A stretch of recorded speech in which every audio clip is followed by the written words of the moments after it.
দিতে হবে, politically face করতে হবে। ইলেকশনটা কিন্তু কোনো ফান না, কোনো গেম না, এটা পলিটিক্স।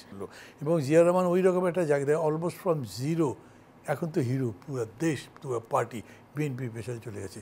জুবাইদুর রহমান কি ওটা পারবেন? ওই রকম অসাধারণ কিছু যদি তার মধ্যে থাকে, ওইটা আমি জানি না। কাজে যেই কথাটাই ফাইনাল, উনি আসলে আসবেন না।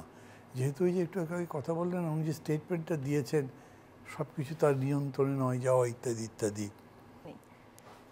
ডক্টর জাহিদুর রহমান একসময় আমার দলের সাথে ছিলেন, যুগ্ম সম্পাদক, মানে মোটামুটি ইনফ্লুয়েন্সার হিসেবে একটা প্রভাবও বিস্তার করেছিলেন।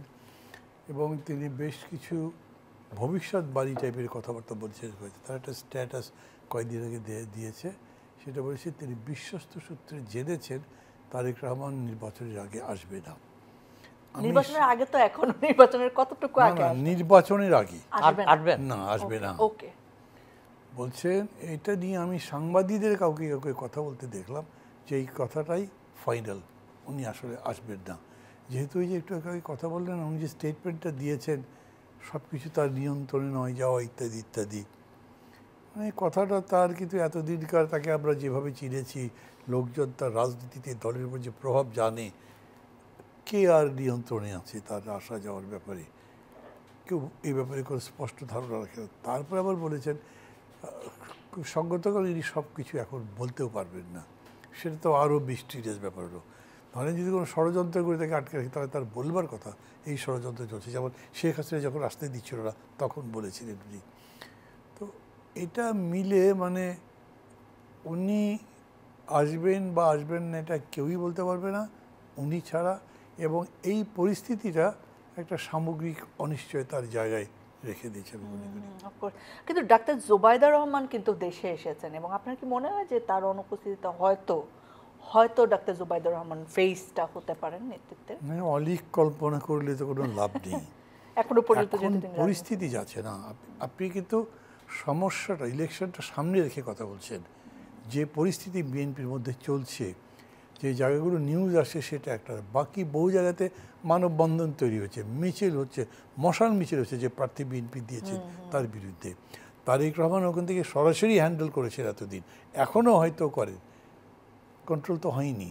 তারা বলেছিলেন যে ওই 37 বা কতগুলো বদলে দেবেন সব জায়গাতে, যেহেতু ঝামেলা হচ্ছে, একটাও টাচ করতে পারেন নাই।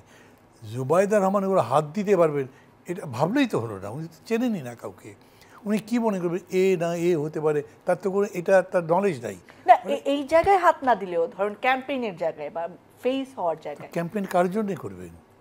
আপনার যদি 300-র মধ্যে 30-40টার জায়গায় আপনি কথা বলতে না পারেন ঠিক মতো, তো অন্য জায়গাতে তো ওরা আনসার দিতে হবে, পলিটিক্যালি ফেস করতে হবে। ইলেকশনটা কিন্তু কোনো ফান না, কোনো গেম না, এটা পলিটিক্স। আপনার কি মনে হয় যে তারেক রহমানের অনুপস্থিতি ইতিমধ্যে নির্বাচনে একটা প্রভাব ফেলেছে, যে তিনি যে সশরীরে বাংলাদেশে নেই? অবশ্যই, অবশ্যই। সেজন্যই বলছি যে নিশ্চয়ই একটা ধরনের নর্মাল পরিস্থিতিতে জুবাইদা রহমান যে প্রভাবটা রাখতে পারতেন ওইটা এখন রাখতে পারবেন না। আপনি প্রশ্ন করতে পারেন জিয়াউর রহমান যখন এলেন কিংবা এরশাদ যখন এলেন তখন ওরাই দেশ কী চিনতেন, তারা পুরো দেশ তো কন্ট্রোল করে ফেললো। এবং জিয়াউর রহমান ওই রকম একটা জায়গায় অলমোস্ট ফ্রম জিরো এখন তো হিরো, পুরো দেশ, পুরো পার্টি বিএনপির পেছনে চলে গেছে। জুবাইদুর রহমান কি ওটা পারবেন? ওই রকম অসাধারণ কিছু যদি তার মধ্যে থাকে, ওইটা আমি জানি না।